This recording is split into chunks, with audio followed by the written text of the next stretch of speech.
Okay, we are up on YouTube. So we will get started in 4 minutes.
Okay, 1 minute.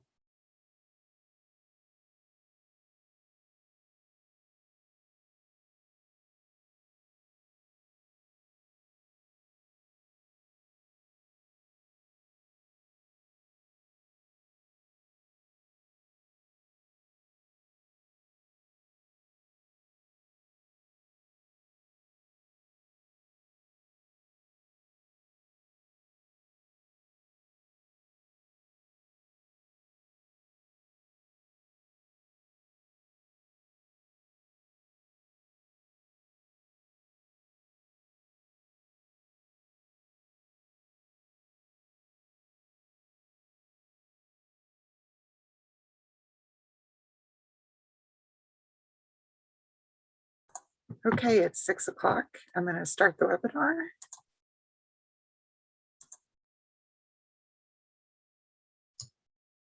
All right. Thank you very much, Shelley, for getting us all set up.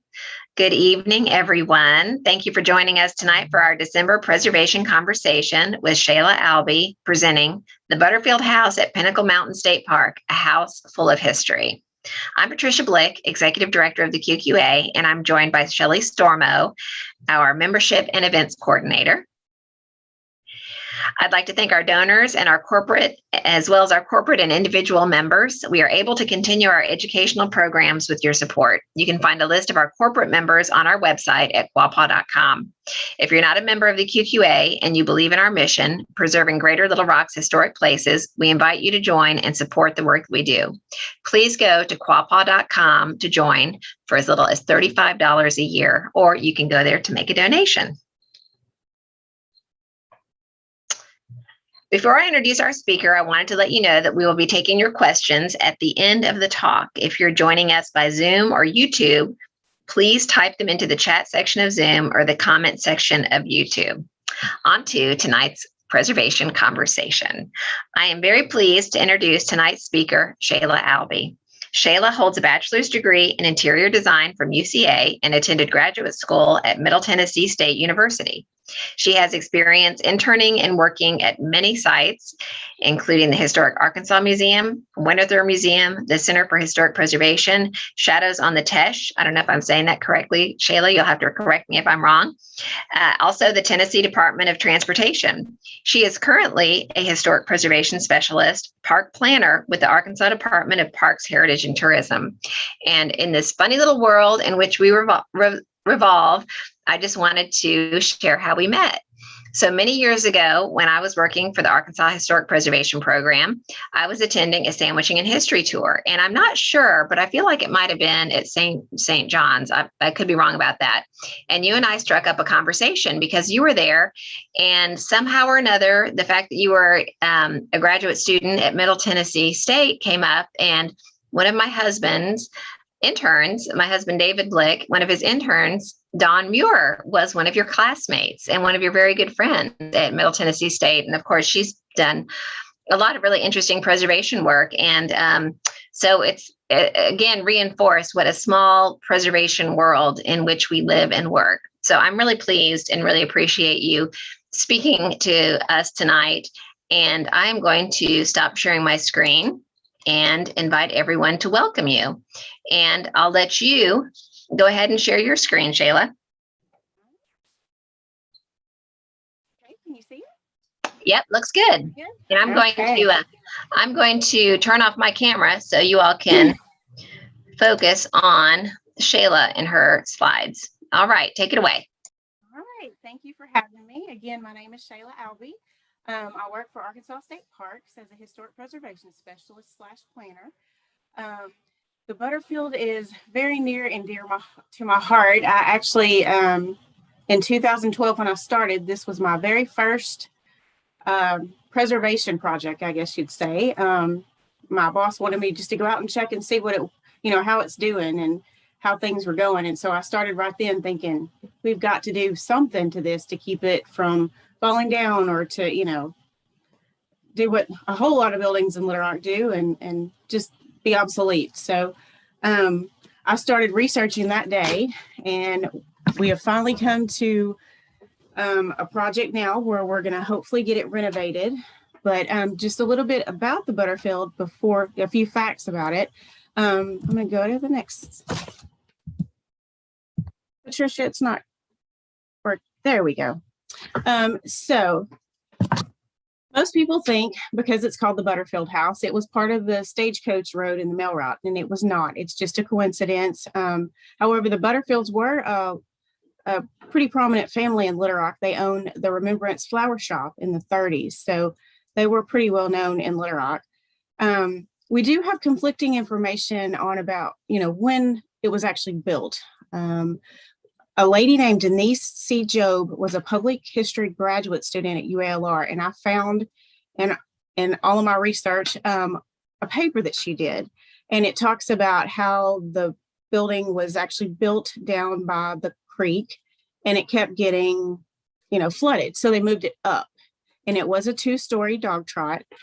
However, I can't find her, and I can't find any information to corroborate with that. So another thing that's done was a 2004 historic structures report within the Arkansas State Parks before I got there. And they have the information that it wasn't 1840s, it was more like 1877 because they had an abstract. I can't find that abstract, so I'd like to find that as well. But it states that the house was built in 1877 by the let's see, what was the family, let's go on to here, the McCrary family. They improved the land and the structure. 1912, a Molly Nyland and sold it to J.A. Ryle. We have found that out. But you can see there's quite a few patches that we can't find any information on the deed or the abstract. In 1925, J. Murphy Andrews and T.P. Murphy sold the house to Robert and Alvin Fons Butterfield. This is where our information comes in. The Butterfields were the ones that had Max Mayer redo the house. But when they moved there, they had just lost a couple of their children, and they named it the Remembrance Farm for the children that they lost. And 26, they actually wanted it to be changed from the two-story dog trot into the Colonial Revival. Go on to the next. So Max Mayer is a well-known architect in Little Rock. He became friends with the Butterfields, and they asked him to renovate their two-story log dog trot into a Colonial Revival.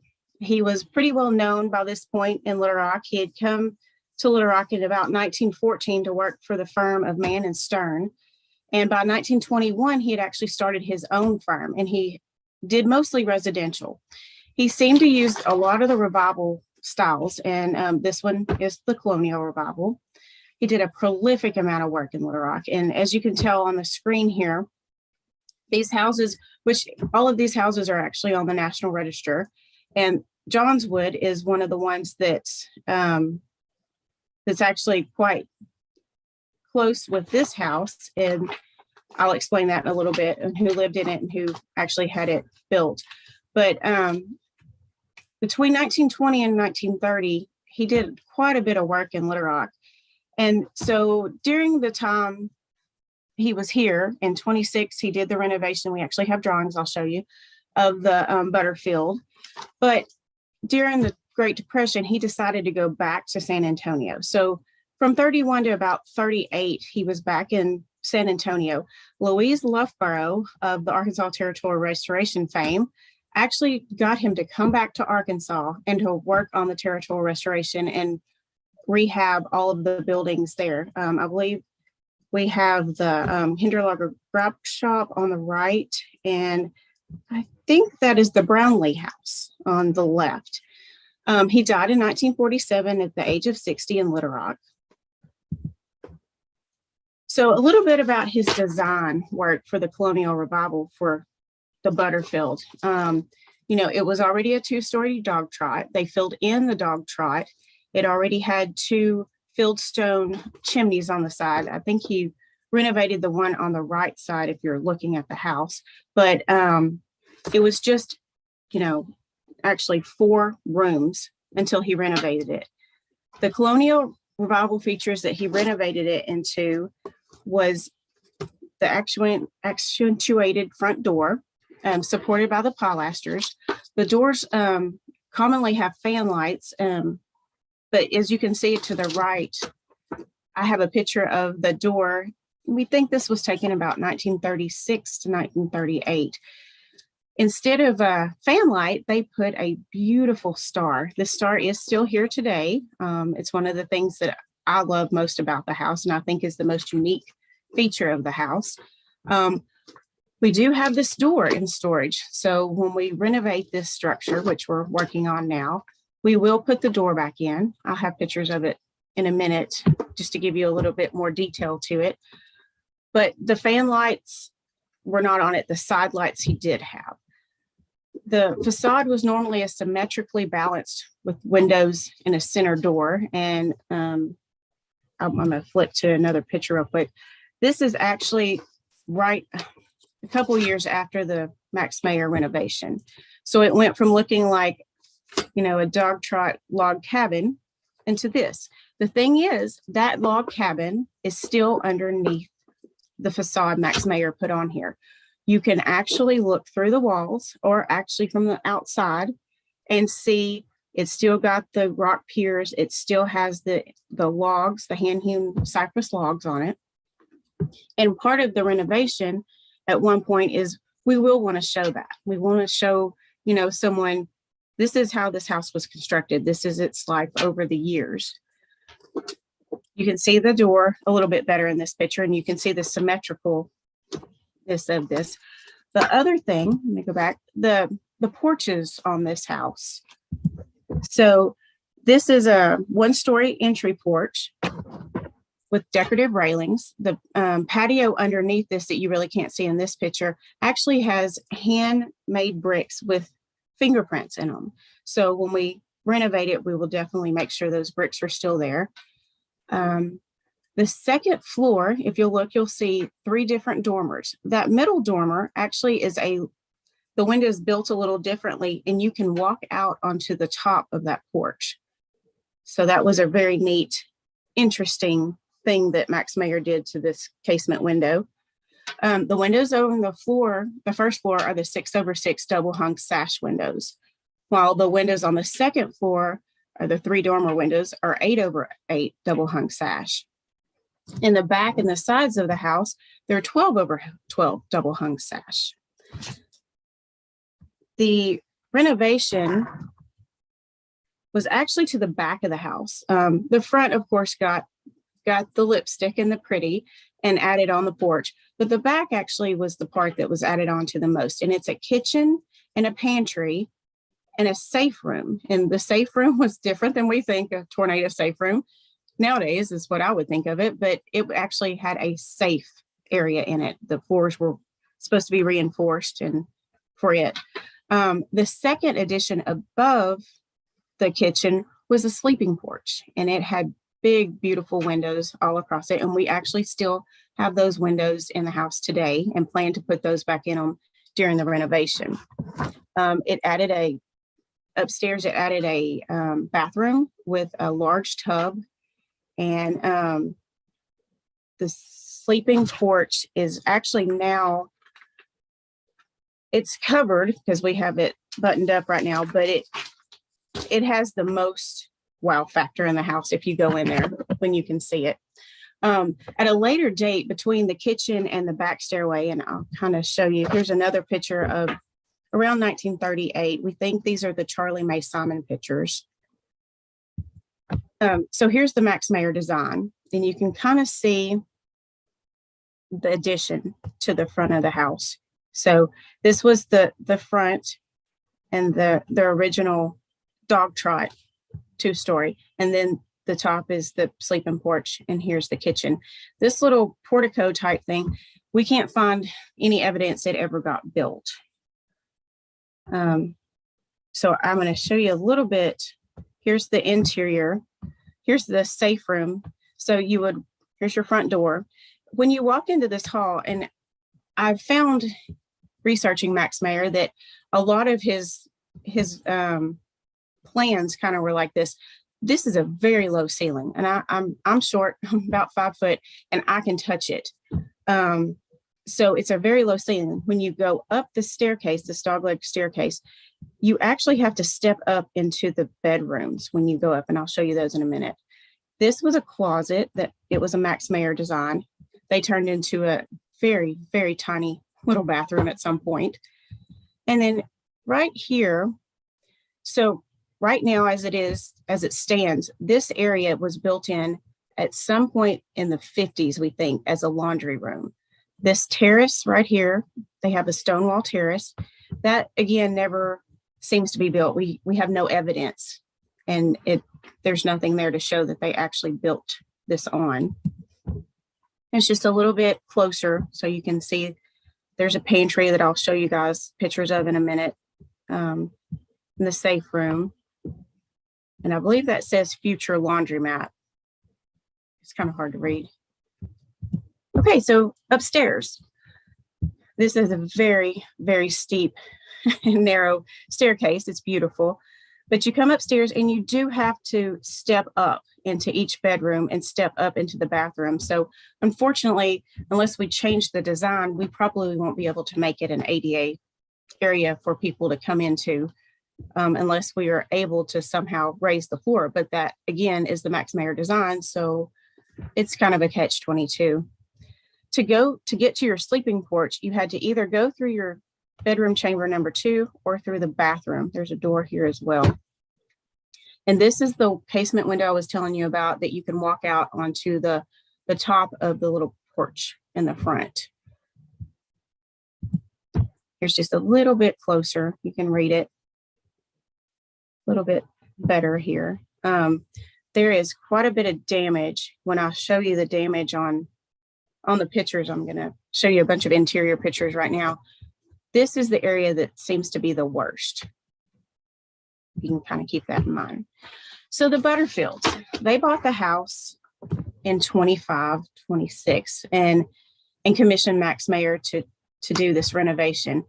They had kind of a sad story. They had lost their children at young ages, and they just wanted to get out into the country, have a place to have solace. What they did is they planted thousands of daffodils. And you can actually see the bottom picture is, I think, last spring. I wish I had a better picture of it, because once you're out there, there's daffodils everywhere. This is one of the parts that I personally feel is the neatest part of the story is, they planted these for their children, and they had a flower shop in Little Rock. So flowers meant a lot to these people. When we redo the landscaping on this, this is the picture I'm going to show and say, we really need to, add more daffodils for their little path and put things out. We're going to keep all the ones that are scattered around the house as well, I'm hoping.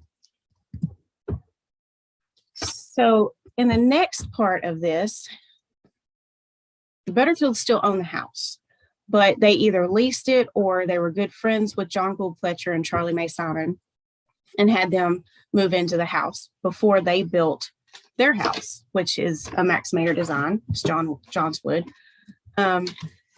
They lived in the house in, we think, probably 36 to 39. I can't find anything documenting exactly that. We do know for a fact they were there in 1938 and 1939 when John Gould Fletcher won his Pulitzer Prize. They became really good friends with Max Mayer, the architect on the Butterfield house, while they lived there. So much so that they commissioned him to design and build them a house, which is now known as John's Wood on Cantrell. This is actually on the National Register of Historic Places. And in a minute, I'll talk to you about the Butterfield and trying to get it on the National Register when it's finished. So part of the importance of the Butterfield house is John Gould Fletcher and Charlie Mae Simon lived in the house when he got his Pulitzer Prize, and they did a lot of their writings in this house. Some of the next pictures I'm going to show you was given to us, or sent to us by Mara Leverett. She helped a lot in trying to research anything and everything we could on this house and why it's important to Arkansas, why it's important to Arkansas State Parks, and to historic preservation. She came up one day with this old envelope.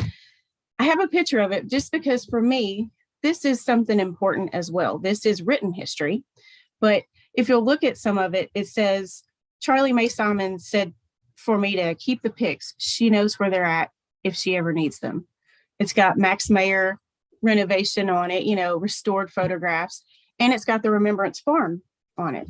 So this is a lot of information that we didn't have, that this one little envelope that was full of awesome pictures that I'll show you in a second had for us. So just a little bit about Charlie Mae Simon and Max Mayer. They were both very well-known authors in the state. Charlie Mae Simon was born in 1897 around Monticello, Arkansas. She grew up mostly in Memphis, but in the Delta area. She's primarily known for her children's literature and children's books. She wrote around 30 books for children over her lifetime. A little bit later in her life, she wrote short stories and biographical books as well. The Department of Education named the Children's Literature Award in Arkansas for Charlie Mae Simon in 1971 I personally remember, if you pull up, they actually have a something that you can pull up that shows you each year in the 80s, the 90s, 2000s, which books were being honored, or at least which ones the kids could vote on. So each year they'll have 10 books, and the children will read the books and they vote which ones they think that should get the Charlie May Simon Award. And that actually is still happening. When I was little, I remember doing it. She married John Gould Fletcher and January 18th of 1936. And Fletcher was also a very well-known poet and essayist. And he's like one of our state's most notable literary figures. He had an actual international reputation, not just, Arkansas, not just United States, but he was known internationally in his lifetime for his literary career. He earned the Pulitzer Prize for poetry in 1939, and he died in 1950 and at Johnswood at the house. The neatest thing that I have found with this story, because I like, little tidbits of information that has something to do with the house, but also is kind of extraneous. When he got the Pulitzer Prize, the guy came up to the house, which, back in 39 was kind of out in the nowhere. He pulls up to the house and he gets out to go tell Mr. Fletcher that he had won the Pulitzer Prize. It's a great thing. Mr. Fletcher did not like company, and he definitely didn't like unannounced company or, people that just come up to the house. And so he met him at the door with a shotgun. From all accounts, it was interesting and a very cool little tidbit. So the pictures that you're seeing here now are pictures that Charlie May Simon took of the Remembrance Farm while they lived there. So this is their furniture or their stuff in here. Another little interesting fact that I have found digging around about Fletcher and Simon is that they could not write in the same room together. They were both very, prolific writers, and they had to concentrate, and they wanted silence or,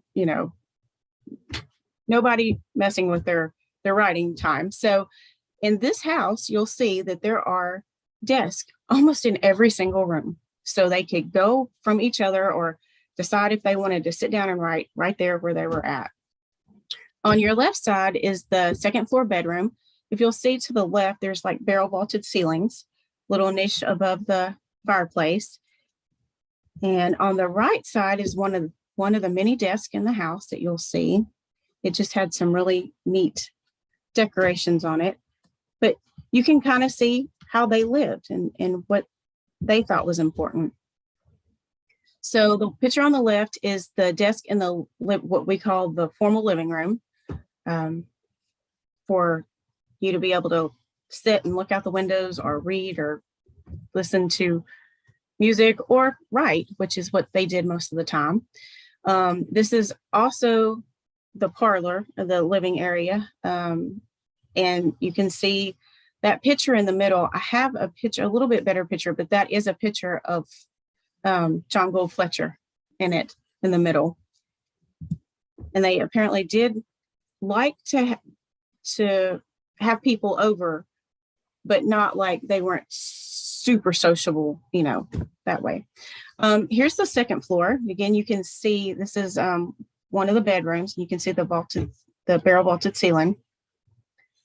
This was funny because when I was going through this with my child, who's 17, my daughter, I was showing her the pictures and she looked at it and she goes, "Why are there two beds there?"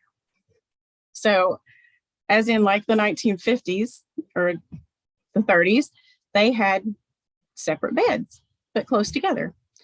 On the right side, you have one of the upstairs rooms that they had turned into another office, and there was a bed as well in there. But if you'll look, there are pictures that I have in here of Johnswood with them sitting in front of a bookcase that looked just about like this. It was bowing, it was, full, completely full of books and research papers and everything that they loved. I think that's kind of interesting. So in 2001, Arkansas State Parks obtained the James Stuckey estate. So it was Dr. James Stuckey. it was not only this house, there's a horse barn and then a very large swath of land that if you go to Pinnacle much, you've probably parked on to go into the park since it's so busy nowadays. The first thing that was really done after 2001 was a 2004 historic structures report. And it was done in-house. And basically what they did is they tried to decide what needs to be done to the house, or, how can we keep it for later? We don't, if we don't have the money now, maybe we'll have the money later, basically to button it up or to make sure it doesn't decay anymore. Leslie Stallcup wrote the 2004 historic structures report. In 2008 and 9, I'm sorry, let's go back. 2006, they had a study done, an archaeological study of the entire area, not just at the Butterfield House, but the entire area by Pan American. And they found quite a few Native American artifacts. They found, of course, our age on back, but they did find lots of pieces around the house. So we know for centuries, eons, that this area was inhabited and lived in, where the house is. In 2008 and 9, Stillman, Connell, and Mosley actually did a stabilization and mothballing of the Butterfield House. It was an ANCRC grant. And basically what they did is come in, and if you can see the pictures here, they took out the windows, they took out the doors. We do still have those. They're inside and they've been, preserved. They'll need to be restored, but we still have all of that. But they wanted to basically what they call mothball, and that stabilized the floor. They put some things underneath to make sure it's not going to fall. Of course, new roof. That was a great idea, or so we thought at the time, but preservation changes, and we figured out over time that really wasn't the greatest thing to do, is to put, take the windows out, because old buildings breathe. This house cannot breathe. So unfortunately, it is now filled with mold and mildew. And I'll show you some pictures here in a minute, but the interior now, and kind of talk about what we're hoping to do with it. But, it's one of the learning things. You think at one point, this is what we need to do to save the structure. That doesn't turn out to be the best thing you could have done, but you didn't know that at the time. So we tried. So right now, what's going to happen is we have an ANCRC grant, and we're going to do phase 1. Phase 1 is with Witzel Evans Rasco as our architects. We're going to repair and rehabilitate the outside of the Butterfield House. And a few of the things that's going to include is it does have asbestos. So we've had to have an asbestos survey. We've had to have lead and mold abatements, surveys, and it has all of the above, of course. Most old houses do. So that's the first thing that's going to happen, is we've got to get someone in there to abate all of that. The problem is some of the floors aren't so great. So you have to figure out which way do you do that? How's that going to work? The stabilization of the structure, we're going to do work underneath it. It still has its original rock piers, and it still has, the walls still have the original logs inside. Now they are quite old and quite rotten, but they are still there and they're still holding up. We're not going to take those out. Those are going to stay. So after we do that, we're going to put the windows back in, repair the siding. And what we're wanting to do is take it back to the Max Mayer days.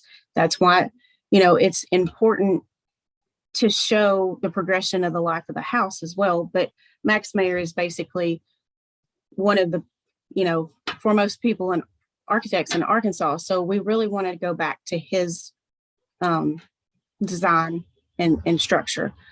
Now in phase 2, which is not quite there yet, but what we'll have to do is we'll get design probably through Witzel Evans Rasco, since they're already working on it, and they're our on-call historic architects. They will they will do a design for phase 2, which will include the interior finish out. Right now, we don't know what we're going to do with the house. That's an internal struggle. You know, what can the house be? How can we get it to the public? How can it be useful and a good thing for people to use one day? Things have been thrown around. Interpretation, make it an interpretive house, you know, make it somewhere people can come in and use it as a meeting space. We're still not quite there yet, but that's okay. As long as we make sure that the house is stable and it's got a good roof and the mold and all the mildews out of it, it will hold until, you know, we can get more money in a new phase to do it. We'll have new mechanical, electrical, plumbing, and then ADA access. We'll have to have some sort of ADA access to get, you know, everyone in, and an ADA restroom, which will probably be in the middle, somewhere in the back of the first floor. Let's see here. Again, you know, phase 1 should actually start fairly soon. It is actually going to the building of Division of Building Authority soon, and they can tell us, you know, yes, this is good, and we can bid it out. So the other thing is we're getting a brand new visitor center at Pinnacle Mountain. If you guys haven't heard, we're all excited about that. So that will also help dictate, what does this building need to be? What else do we need in the park for our visitors, and what will help? So here are a few pictures. It was yellow, and I really like the yellow. I do believe I've read that the Max Mayer design was painted yellow to start with. Here you can actually see the windows in the building. I'm not really sure if those are original. I kind of believe that they are to Max Mayer. But all of this area, you know, we're gonna make it go back. Now, originally the dog trot would have had a cedar shake roof, but in today's world that would not work so well with the Max Mayer design. He most likely would have not had a cedar shake roof on it once he turned it into the Colonial Revival. So here are some pictures of the inside. I know everybody would be curious about, what does it look like in there? You know, you keep talking about mold and everything. So I wanted to show you some of the pictures that we have, or that I've taken. If you'll notice, there's Patricia on the left. So we've been working on this house for quite a while. That's when she was with Historic Preservation. This on the left is the parlor and one of the fireplaces that Max Mayer redid. On the right this is part of the Max Mayer design. It's a small little arch, and it makes it very small, but and as you can see, again, the ceiling is super low in this front foyer area. It does go up as soon as you go under the arch.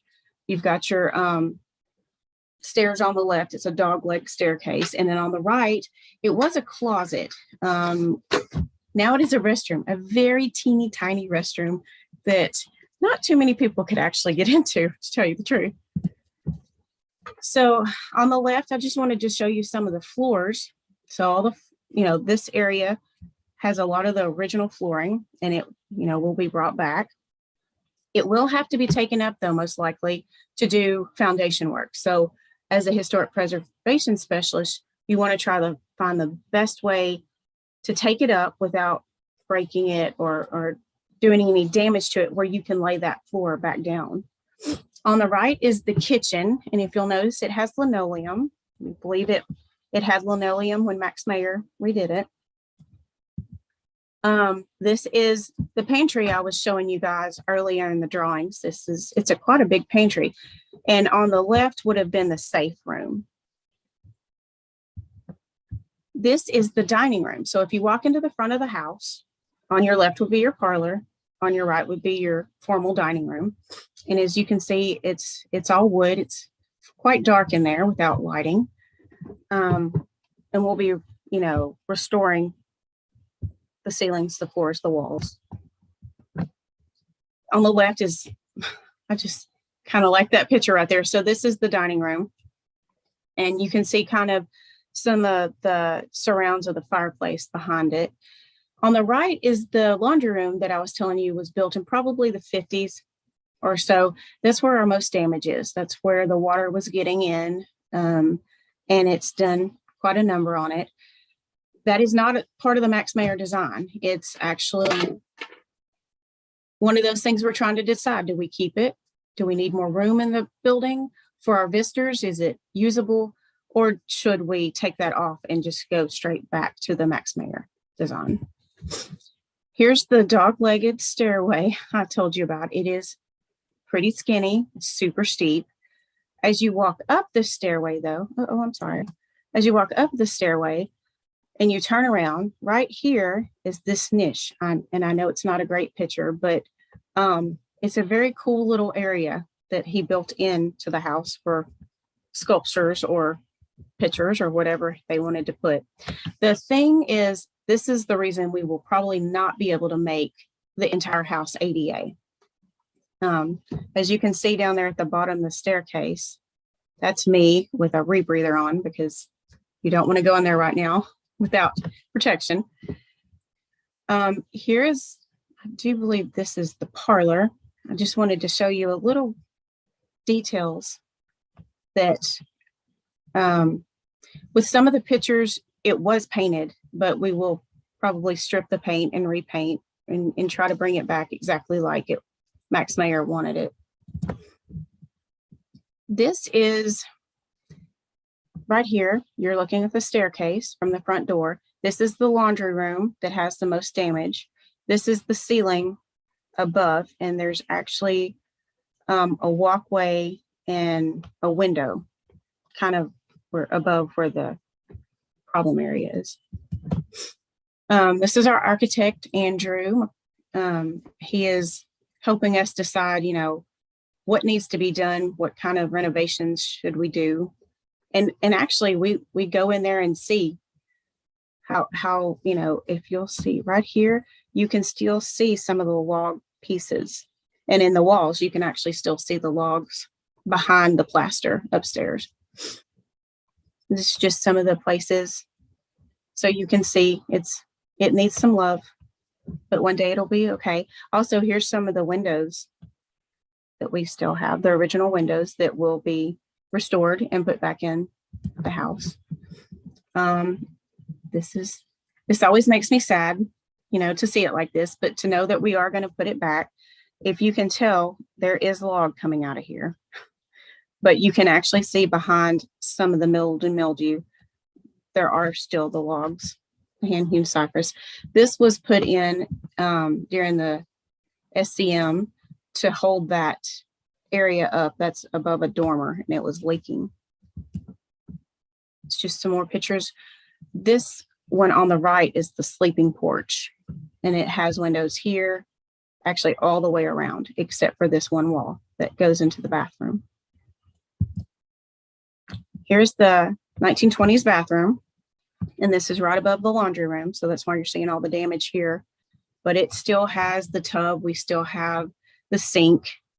And I believe in one of these pictures, you see the kitchen sink. That's the Max Mayer 20 sink.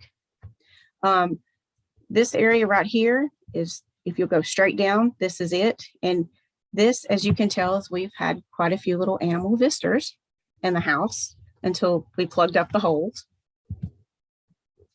This is just another picture of the upstairs bedroom where you can see the barrel vaulted walls that you saw in the Charlie Mae Simon pictures. And it has the niche and the fireplace, which is not as pretty as downstairs, but this is outside. So if you walk around the side of the house and you lay down on the ground, you can actually still see the rock piers. I would love to have a dendrology study done on these logs and to see how actually old they are. Maybe one day we can do that. But this is actually the piers that it sit on and the logs starting the house. Here's one picture of the front door. This is inside up against a wall, if you can kind of see here. But this is the Max Mayer door. This is the picture I showed you earlier The one thing that Witzel Evans Rasco thinks is the light, the pane of glass has been changed out, but we still have the 7 side lights. And this is the actual door with the egg and dart and then the moldings on it. So that will be stripped and hopefully we can find pictures of it during the Max Mayer time and see if it was painted or if it was just raw wood and bring it back. So here's a picture of it today outside. And there's my favorite little star. You can just see it. It shines everywhere. Right here is where I was talking about they had the daffodils in the path, and I'd like to put back. Underneath the porch are these are handmade bricks. Someone at Historic Preservation leaned down one day and looked at them, and you can actually see the fingerprints in these bricks. So they have some damage and stuff, but what we're going to do is we'll put a concrete pad down and put those, with sand on the concrete pad so they will no longer shift, no longer break, and they'll be cleaned and restored, as will the front steps. This is just some pictures currently. Here's one of our stone original chimneys. And we think that's original to the 1870s, if not earlier. This is actually underneath the house. These are the original stone piers and the hand-sawn logs. And I want to thank Mason Ellis at Witzel Evans Rasco, because I'm not going to go under there and take pictures. And he's gone over there multiple times and gone under and taken pictures for us to figure out what we need to do to shore up the foundation. There's just a few more. You can see the CMU blocks holding up some of the logs. So we will not take these logs out, no matter what, whether they are secure and can hold the weight. Even if they can't, you make sure you keep the historic fabric of the building as much as possible. Here's on the side, you can see the log here and some of the original piers. So earlier I kind of said something about the National Register. We definitely want to put this on the National Register of Historic Places. There's quite a few houses that Max Mayer did that are on the register. This one, we've had the State Historic Preservation people come out and talk with us about it. And, it seems that it would be eligible after the renovation is complete, when we put back in the windows, when we put back in the original doors, and, we bring back what's kind of missing at the moment.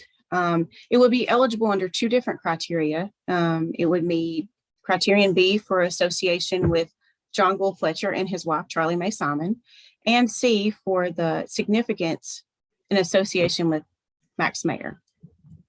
So hopefully after the renovation is complete, we can put it on the National Register. And that is my program for tonight. I appreciate you listening to me ramble on about one of my favorite places in Little Rock, or in Arkansas even. And Patricia, are you? That is just quite remarkable. And I'm going to jump in before we start taking other questions, because I have a question for you. Okay. So the star, you talked about, typically, of course, in a colonial revival, we would have potentially a fan light. I know we had the side lights, but so the star that you showed us at the beginning, is that actually a window? So is it lets light through, or? It's actually like lead glass. So okay. It's a decorative. Yeah, I don't believe it let a lot of light through, but it is actually built into the house. It's not just stuck up onto the front of it. It is built in, which we're thankful for, that nobody's, you can't really just go snatch it off. So it'll take quite a bit. Yeah, well, that's interesting. I was curious about that. And of course, I don't remember seeing that, but I'm guessing when we made that site visit many moons ago, it was probably covered over. So no, it's there. It is. You just kind of, it takes a couple times around the house to take in everything. It's just got so many neat features to it.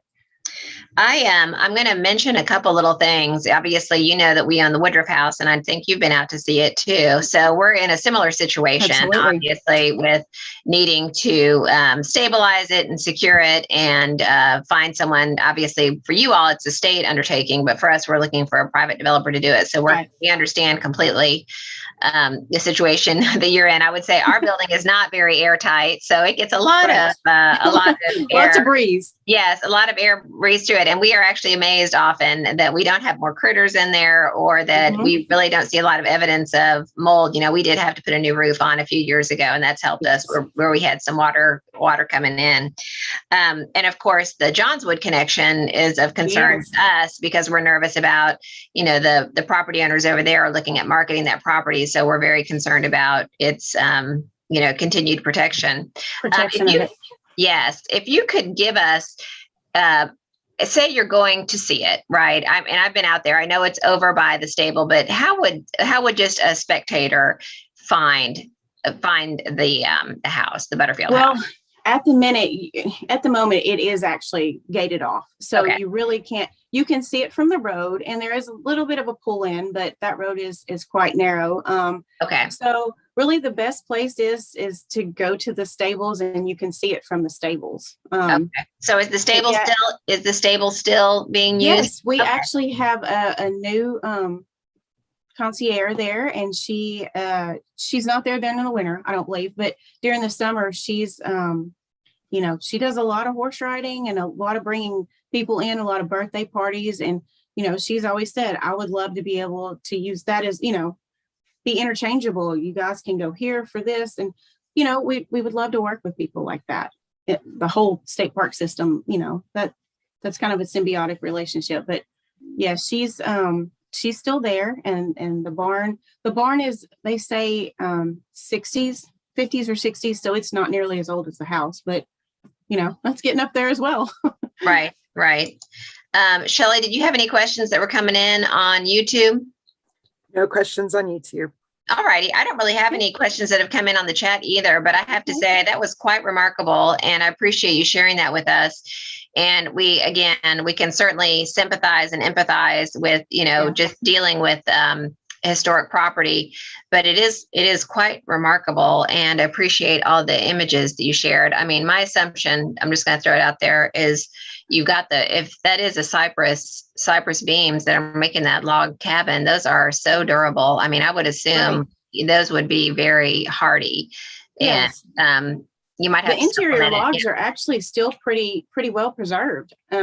Yeah. You know, where they've got plaster over them right now. Of course, that's coming down because of all the moisture and the mold in the house. But once that's abated and taken off, you know, it'll be fine, and we'll plaster over it again. But in some places, we're hoping to leave it open, kind of like we do at Historic Washington, where you can actually see into the wall and I see the think that's a good construction idea. methods. Because it's really hard when you look at that building. It's hard to imagine it as a log cabin. It's a log cabin, right? Yes, that's been sheathed in, you know, siding and to colonial revitalize it. And honestly, we saw that all the time, right? I mean, fashions changed and people's needs and tastes change, and so we would see that. And I do And recall you make more money and you move up in the world, and you know, it certainly kept buildings in use, which is a good thing. Yes. And I do remember when we were at that site visit, you showing us the brick, where obviously they are handmade bricks, and you can see someone's thumbprint probably when they pulled it out of a mold or something like that, which is quite remarkable. And the last thing I'm going to just say in my own observation is those chimneys look really great. I mean, the chimneys appear to be in pretty darn good shape. Yeah. Mm-hmm. Yeah. Yeah. And you don't think those were ever stuccoed over or anything like that? They were just kind of that rough stone. They were. The one on the left side, if you're looking at the house from the front, the one on the left side, we're pretty positive it was built with the dog trot.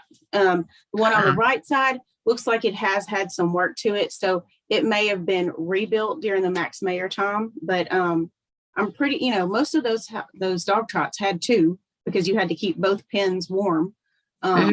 So, you know, it might have had a little damage and he had to rebuild it, but they're both, you know, historic for sure. Well, they appear to be in remarkable condition. And then the last thing I'm going to say is I really love those images that you shared that were shared by Charlie May. And what's interesting is I had an opportunity to go into Johnswood to meet with the owners and some other folks that adjacent property owners, and they said the same thing, that the house was floor to ceiling bookshelves, and they actually still have a lot of bookshelves. So I think just the nature of their interest and their profession, and Yes. you know, they had it that way.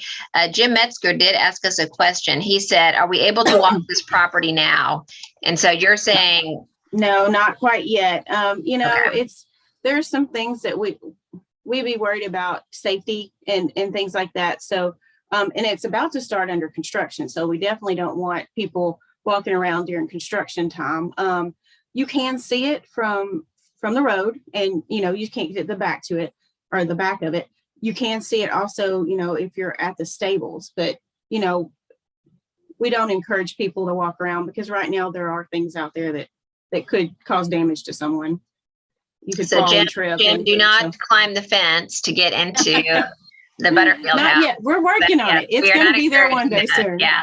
So let me ask one last question too. I'm sorry, I just thought of this. Where are the artifacts? So you said there were some good archaeological surveys. Are those with the archaeology survey, or are those housed at your department, or what happened? No, we actually, most of the archaeological, when we do like a Pan American survey, they get the artifacts. We get the book. We know what's in there, but usually it's going to AAS, the survey in Fayetteville, and they keep most of our artifacts that we find through things like that. Now we have artifacts in different museums in the different parks, but like something like this, like if you find a church or something like that, they will be at the survey. So, Okay. you know, protection. Yeah. So they're curated there. Right. Well, that's They're good. curated. I mean, and they could study them too, obviously. Or so if someone's deciding they're going to write their thesis or dissertation on archaeology at the Butterfield House, they could go study that collection. So that's Plus, wonderful. you know, if we did say we turned it into an interpretive building and we had artifacts in there, we can go get them. Right. They're ours. They're still the state's. They're still under purview of the parks, but they keep them for us to make sure that they're curated in the right temperatures and you know, nothing happens to them. Right. Well, that's lovely. Well, thank you very much again. And Thank you. is remarkable. And I can't believe it's been so many years since we were out on that site. So it's probably 8 or 9 years ago. Is that right? Yeah, right? Because I started working in 2012 for state parks. And like I said, that was literally my first project. And within the first 2 weeks of starting working there. So I've been working on this and I brought you guys in probably in 13 or 14. So I'm excited about it. Years, right? No, well, and you know, trust me, you know, we all have this sense of urgency, but it just takes time. It takes time and obviously resources to undertake these big projects. And really, if you can just be more, you know, the slower and methodical you can be, the best results you're going to have. Truly. So it's wonderful to see it. All right. I'm going to share my screen again and just wrap us up here. So let me get that going. And let's see, I've got to move stuff around a little bit so we can see this. All right. Well, again, thank you very much, Shayla. And we appreciate you sharing that really remarkable property associated with a couple of important people. That is wonderful. We're looking forward to the completion of that project. So I just want to let you know that Shelley and I and our education committee have been working on preservation conversations for 2022. Can you believe it? It's right around the corner. And our first preservation conversation will be on January the 13th. Dr. Sonia Tucci from UCA will present Documenting the Frontiers, Jean-Bernard Bousseau's Among the Quapaw Indians. So we're really looking forward to that. And our plan is to meet in person. So be on the lookout for the announcement in our chronicles and on social media and also the mailer. So we're finalizing a couple things and hope to get that mailer out in the next week. And if something happens, obviously, we will pull that back and do it virtually. But our plan is to meet in person at the paint factory. And we will have to limit the number of participants. So if you're interested in coming, you'll need to register. And we will simultaneously have them available virtually. So if you're unable to come, you can watch it on Zoom and YouTube. And of course, we did one of these last month with Dr. Jonathan Hancock, and it went really well. Everyone brought their proof of vaccination, and we had a lovely time. So we're looking forward to that. The other thing I wanted to mention before I let you go tonight is we're going to be trying to have our members only reception again next year. So Sunday, January the 30th, 2022, we're going to have it at the Polk Stanley Wilcox Winchester building, that building that they restored a few years ago. We gave them a preservation award, and they have a lovely meeting space, and it is a remarkable and wonderful adaptive reuse of this building, which had been vacant for many, many years at 801 South Spring Street. So we're excited about that too. So be on the lookout for that announcement. So again, thank you all very much for joining us tonight. We look forward to seeing you soon. Take care and happy holidays. And with that, we are done. Good night, everybody.